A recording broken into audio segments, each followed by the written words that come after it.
Infelizmente, hoje é muito comum você ver crentes boca suja. É impressionante ver como o meio evangélico se deteriorou e como hoje um monte de crente fala e escreve palavrão. É impressionante isso. As pessoas conseguem colocar no mesmo comentário do Facebook Deus, Jesus, Bíblia, Evangelho e um palavrão. Não faz o menor sentido isso, mas o meio evangélico hoje conseguiu criar essa abominação. Um evangélico que fala palavrão, um crente boca suja, um crente que fala no seu dia a dia ou escreve palavrão, ou que compartilha postagens com palavras chulas no meio. É impressionante ver como os crentes não têm um mínimo de discernimento para, antes de compartilhar alguma coisa, dar uma olhada e falar, peraí, deixa eu ver se esse texto tem algum palavrão, deixa eu ver se esse vídeo tem alguma coisa imprópria, deixa eu ver se tem alguma coisa errada aqui antes de eu compartilhar. Não, vai lá e compartilha, e os palavrões são aí levados a várias outras pessoas do seu feed, das suas redes sociais. Por quê? É falta de controle da língua, a falta de discernimento em ver que eu preciso controlar aquilo que eu falo. Seja pessoalmente, seja virtualmente. São palavras do mesmo jeito. Quer eu escreva, quer eu fale.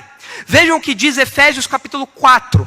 Acompanhem comigo nos dois últimos textos que eu quero ler aqui com os irmãos. Efésios capítulo 4, vendo o que o Novo Testamento diz a respeito disso. Acompanhando a ênfase que Tiago dá para nós sobre a importância de nós cuidarmos do que nós falamos. Efésios capítulo 4. Não saia da vossa boca nenhuma palavra torpe, nenhuma palavra suja, nenhuma palavra imunda, nenhuma palavra ruim, nenhuma palavra sem proveito. Não saia da vossa boca nenhuma palavra torpe.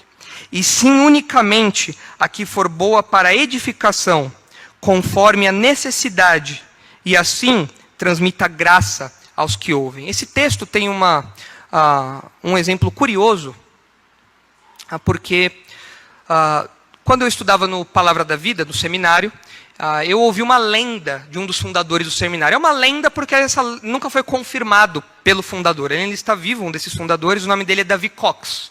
É um senhorzinho já bem idoso, e que foi um dos fundadores, décadas atrás, do Palavra da Vida. E ele é um homem muito silencioso. Você vê ele andando pelo Palavra da Vida, pelo seminário, e ele quase não fala. Alguns irmãos conhecem aqui o Davi Cox, já devem tê-lo visto já, até pregar. Às vezes ele fala em alguns encontros, mas ele é um homem muito silencioso. Você não vê ele gritando, você vê ele andando caladinho pelo seminário. E diz a lenda que quando ele era jovem, ele fez um compromisso de aplicar esse texto à vida dele de modo muito específico. Ele não falaria nada sem antes passar pelo filtro que esse texto impõe aqui. Algo que é necessário, algo que é para edificação. E ainda que essa lenda não tenha sido confirmada, pelo menos eu nunca vi ele falando isso, eu acredito que essa lenda seja verdadeira, que não seja uma lenda, seja uma história de verdade, porque era muito comum você ver o seu Davi Cox, quando ele falava com as pessoas, às vezes ele parecia que ele está tendo uma briga dentro da cabeça dele. Ele ia falar e ficava quieto, olhando para você. Ficava até meio constrangido, né? Poxa, mas era engraçado ver isso, porque ele tinha parecia que você via os espadachins dentro da cabeça dele. E ele ficava quieto. E ele era um homem conhecido pelo seu silêncio. Ele não falava nada mais do que aquilo que era necessário. Tanto que ele tem várias frases de efeito, assim, porque com o tempo ele foi aprendendo a falar pouco e falar de modo contundente, né, de modo certeiro. Mas você via essas batalhas dentro da cabeça dele. E nós, como crentes, precisamos fazer a mesma coisa. Nós, como crentes, precisamos ter batalhas dentro da nossa cabeça para controlar a nossa língua. E se esse texto serviu de base para o Davi Cox, nós devemos imitá-lo também. Curiosamente, essa semana passada, eu precisei pegar um Uber e eu vi o oposto do seu Davi Cox. Eu entrei no Uber e eu estava lá entretido no celular ouvindo a rádio. E no rádio estava tocando músicas de louvor, gospel, worship aí, em inglês. Não sei nem se o motorista sabia o que estava tocando.